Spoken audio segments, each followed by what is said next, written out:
Tenth हुई तो हमें पता था कि हमें आईटी का कुछ तो देखना है, लेकिन इन्फॉर्मेशन कुछ नहीं थी, कुछ भी अवेयरनेस थी ना। तो हमने क्या किया कि कुछ भी उसके 3-4 महीने में एनसीईआरटी कर दी थी 11th, कुछ भी नहीं था करने को तो वो कर दिया। और क्योंकि पेरेंट्स कहीं भेज नहीं रहे थे कोई कोई इंस्टीट्यूट में जाने के लिए, और उसमें कोविड भी चल रहा था तो सबके इकोनॉमिक कंडीशन काफ़ी जस्ट खत्म ही हुआ था, सही बात है 10th। तो फिर हमने फिजिक्स वाला तब नया आया, मेरे ही टाइम पे वो इंट्रोड्यूस हुआ था। उसका जो फर्स्ट बैच है उसमें हम पढ़े थे अर्जुना बैच 1 जो है एकदम जो पहला, उसमें हम ज्वाइन थे, वो भी 2-3 महीने लेट चल रहे। तो हमने वहाँ से फिजिक्स वाला से पढ़ना स्टार्ट किया, और हमें वैसे इंटरेस्ट हुआ था इसमें कि जानने में, वैसा इंटरेस्ट कि कैसे चीज़ें वर्क करती है उसमें, कि हम किसी हाई फाई चीज़ें पढ़ रहे, इलेक्ट्रॉन डेंसिटी और ये सब आ जाता है, एटॉमिक स्ट्रक्चर एक चैप्टर है 11th केमिस्ट्री में, तो ये सब चीज़ें तो वैसा इंटरेस्ट था। तो वैसे वो जान रहा कि पढ़े, लेकिन स्पेसिफिकली आईटी के साइड से नहीं पढ़े, सिर्फ हमें वो जानना ही अच्छा लगा। और 11th निकल गई, खूब कोशिश करी, पढ़े, नोट्स बनाए, सारे क्वेश्चन करने की भी प्रैक्टिस करने की कोशिश की, पर होते नहीं 11th में नहीं। फिर उसके बाद 11th एंड हुई, तब नॉन स्टूडेंट आई थी, कोई 11th में जाता तो है, और जितने बहुत सारे दोस्त थे उन्हें कोटा चले। अब जब वो लोग आए, जब वो 11th के फाइनल ईयर के एग्जाम हुए, तब हमें पता चला कि हम कितने पीछे। कोटा से सब लोग आए, कई कोटा वालों से मांगे थे, उन्होंने ठीक ठाक पढ़ा लिया था, पीडब्ल्यू से भी, खुद से भी, अलग से भी इंफॉर्मेशन मिली उससे, एंड फिर भी पीछे थे क्योंकि तब। तो फिर हमने टेस्ट सीरीज ज्वाइन की कि सही में देखने के लिए कि हमारे स्टैंड करते हैं, 2-4 हज़ार की थी,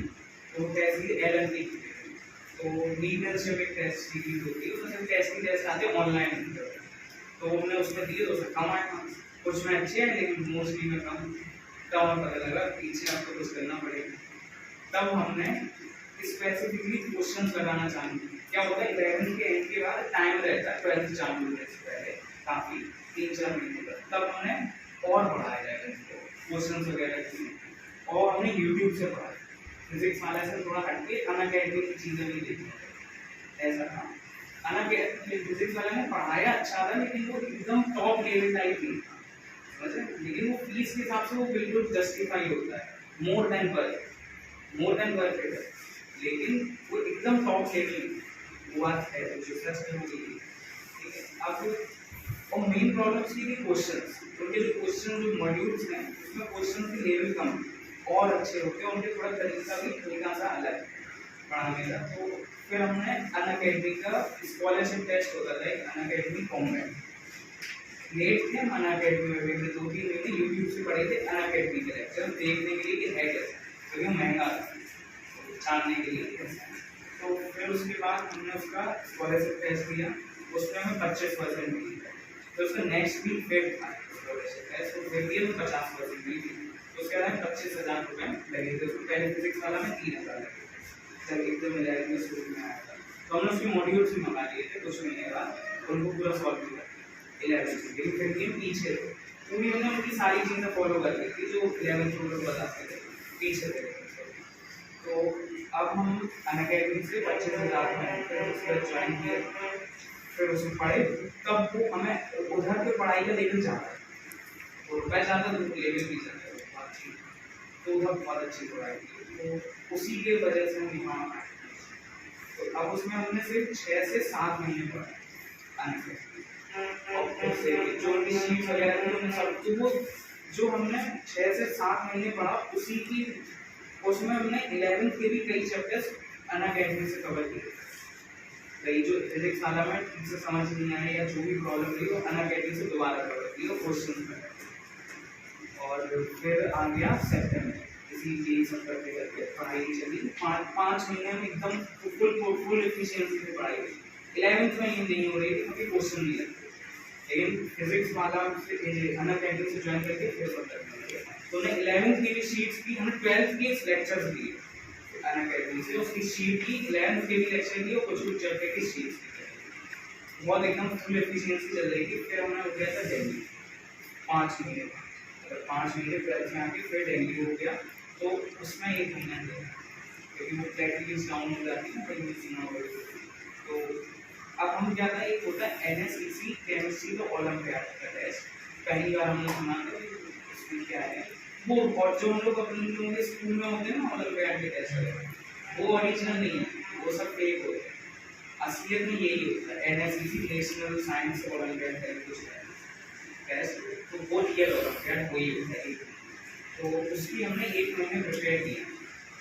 आईआईटी का भी, क्योंकि आईआईटी से थोड़े एक लेवल अप जाना पड़ता वो सीट पे रहने के लिए। तो केमिस्ट्री का हमने किया ये चीज़ 1 महीने, तो फिर हमें डेंगू हो गया था। 27 सितंबर को टेस्ट था और हम 24 को हम हॉस्पिटल में एडमिट हो गए डेंगू की वजह से, क्योंकि पता नहीं चला पहले हो जाता, मतलब वो उसमें नेसेसरी नहीं होता है एडमिट होना, पर डॉक्टर लिखा कि कोई हुआ तो होना पड़ा, निकल गया वो टेस्ट वीडियो उसका क्रिकेट। और फिर उसके बाद डेंगू के आफ्टर इफेक्ट्स होते हैं,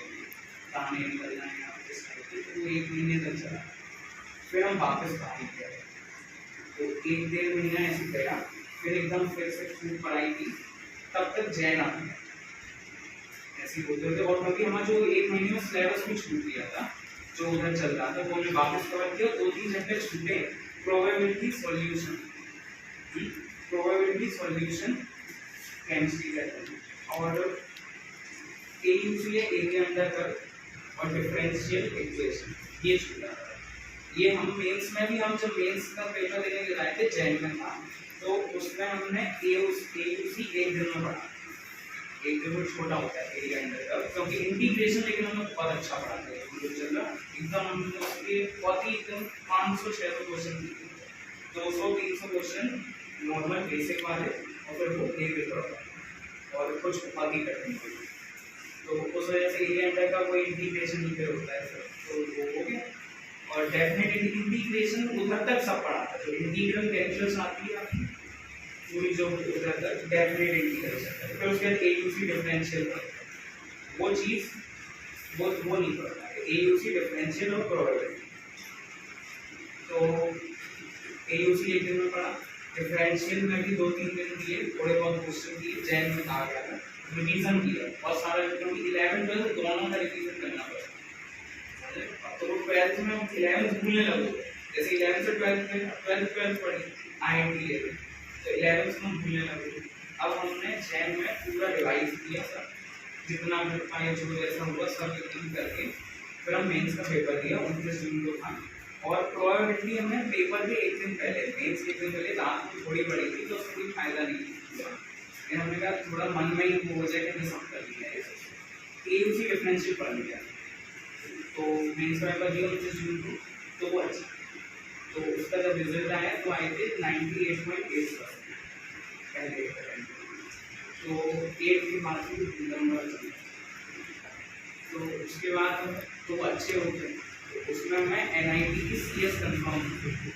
एनआईटी हमें एनआईटी पटना की तो सीएस अभी कंफर्म है, वही उसी 98.8% है। एनआईटी इलाहाबाद में ईसी भी कंफर्म, या शायद एनआईटी इलाहाबाद में सीएस भी मिल सकती है। एक ईडब्ल्यूएस जनरल वालों की ईडब्ल्यूएस भी बोलता है, उससे हमें शायद एनआईटी इलाहाबाद में सीएस भी मिल सकती है। तो हाँ, फिर उसके देखो फिर ना बोर्ड से 29 जून हो गई, फिर उसका रिजल्ट आया 6 फरवरी तक मेंस का, तो हम थोड़ा रेस्ट वाले मूड में भी आ गए थे। लेकिन जैन में ना बोर्ड्स का कुछ नहीं पढ़ा, सिर्फ मेंस में। फिर उसके बाद वो 6 जून आ गई, इंग्लिश की पढ़ी। फिर इंग्लिश का पेपर था 23 फेब को इंग्लिश का पेपर था। फिर हमने इंग्लिश याद करना था, पढ़ी पूरे सारे चैप्टर चलेगी, पढ़े और याद किया। और मैं 10th में कि हमें बहुत ज़्यादा प्रैक्टिस की, इसलिए हमें बोर्ड्स की टेंशन नहीं थी, क्योंकि हमें 10th में 98% थे, तो उसमें हमें फ्रेमिंग का सारा आइडिया था, एकदम कैसे पेपर का वो सब करना है, फ्रेमिंग पे ध्यान दिया जाता है, बोर्ड्स पे एकदम ध्यान देना और साफ सुथरे तरीके से यूट्यूब पे वीडियो होगी 2 लाइन बोल दो, ये सब होता है, तो वैसे करना उससे भी फर्क पड़ता है। और कुछ बेसिक वर्ड्स यूज करना, कॉम्प्लेक्स वर्ड्स होते तो, और थोड़ा वो ये चीज़ मार है। तो अब क्या था, इंग्लिश पढ़ी और मैं फ्रेमिंग का काफ़ी आइडिया था, तो इंग्लिश का पेपर दे हो गया। फिर बची बाकी सब्जेक्ट जो कि मेंस में भी पढ़ सकते हैं, वो हमने सिर्फ एक रात ही पढ़े, और जो गैप था उसमें हमने फिर से एडवांस पढ़ा, आईटी एडवांस, तो एक एक रात में ही किया, 2-3 घंटे सोए, बोर्ड्स के लिए थोड़े फॉर्मूले वगैरह रिवाइज और सैम्पल पेपर, लेकिन एक एक सैम्पल पेपर लगाए सबका, और भी ज़्यादा लगाने चाहिए लेकिन लगा ही रहता है, तो सही आ गया, तो 93% आ गया PCM में बोर्ड्स में। तो बाकी तो सब एक एक रात में पढ़ा है, और आर्ट्स भी एक ही रात में पढ़ी, तो आर्ट लिए हो गए, उसकी एक ऑनलाइन उस टाइम वो निकली थी कोई, तो उसी को प्रिंट करा लिया, ऐसे मिलेगी सब दोस्तों सब मिल जाते हैं, तो वो भी पढ़ाई इतनी हुई एक रात में, वो सब याद हो गया, जितना हुआ वो फ्रेमिंग होना ही चाहिए। हम खुद ही कह रहे हैं कि हम मोस्टली फ्रेमिंग के मार्क्स लिखे, नॉलेज भी थी, वो भी लिखा पर लेकिन फ्रेमिंग का ज़्यादा है कि कैसे एक्सप्लेन करना है आप अपनी नॉलेज को, तो उसका फिर हो गया रिजल्ट, तो बाद में आता है वो हो गया। लेकिन हमें मैथ्स का पेपर बेटर, मैथ में हम सोच के गए थे फुल लाइन, लेकिन उसी का पेपर उसमें छूट गया था वहाँ 10 से 15 नंबर, लेकिन उसमें फिर 89 11 नंबर का दिया, उसमें 10 नंबर छूट गए, 10 से 15 नंबर का छूटा था, कुछ हमने लिखा है, बल्कि हमें टेल तो हम ये लेके चल रहे थे कि हमें 20 नंबर का मैथ्स, बाकी सब में फिजिक्स में 95 और केमिस्ट्री में 94, इंग्लिश में भी ऐसे कुछ थे 93 के आसपास,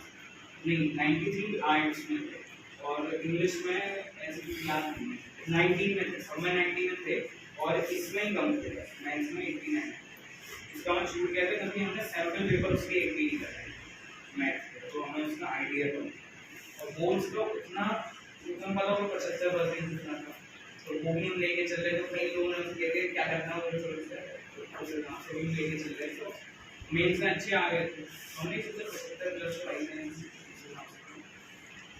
और फिर उसके बाद फरवरी हो गई, मार्च आई, मार्च में वो पूरे पेपर चले, फिर आई अप्रैल में दूसरा मेंस, 15 दिन रह गए थे, वो याद नहीं है, 12 मार्च या 18 मार्च को आर्ट्स का पेपर, उसके बाद अप्रैल में 6-7 अप्रैल को दूसरा सेशन था मेंस। आप इससे टाइमलाइन समझ जाओगे, तो अब 6 से 7 को सेकंड सेशन था, तो उसका पढ़ा, लेकिन हमने फिर एडवांस ही पढ़ा क्योंकि NIT CS कंफर्म थी, फिर वो दे आए थे नजर, तो उसमें भी हमारे 97% है, और फिर वो एक महीने फिर 45 डेज रह जाते हैं, 45 डेज के बाद एडवांस होता है, फिर वो 45 डेज में एडवांस का पढ़ा, टेलीग्राम वगैरह से कोई कोचिंग होती, रिवीजन मॉड्यूल्स रिलीज करते हैं वो करके, फिर एडवांस का पेपर दिए, तो मस्त 6 घंटे का पेपर होता था, लेकिन वो 9 घंटे हो जाता, तो ऐसे हो जाता कि आप सुबह जाके बैठोगे, एक आधे से 1 घंटा बैठना पड़ता, फिर पेपर चालू होगा, फिर वो वापस आओगे घर पे, 2-2.5 घंटे का गैप रहता, उसमें सो लो, वो सबसे बड़ी टिप होती है, उस टाइम में सो लो और फिर पेपर देते, तो फिर पेपर देंगे अच्छा।